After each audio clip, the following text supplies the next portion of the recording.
ছিল গায়ের গরিব কৃষক হরিচরণ। সকালে মাঠে যেত, রাতে ফিরে আসতো ক্লান্ত শরীরে। একদিন মাঠে লাঙল চালাতে চালাতে হঠাৎ তার লাঙল ঠেকে গেল কিছুতে। মাটি খুঁড়ে বের হলো একটা ঝকঝকে সোনার কলসি। হরিচরণ বিস্ময়ে তাকিয়ে দেখে কলসির ভেতর ঝকমকে সোনা।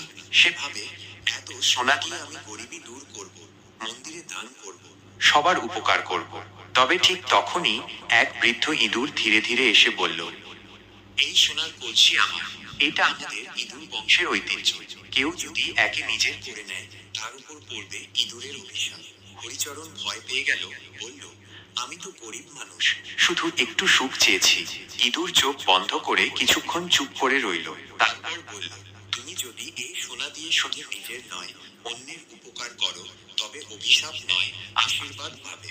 হরিচরণ মাথা নুইয়ে সম্মতি দিল। সেই থেকে হরিচরণ কলসির সোনা দিয়ে গায়ের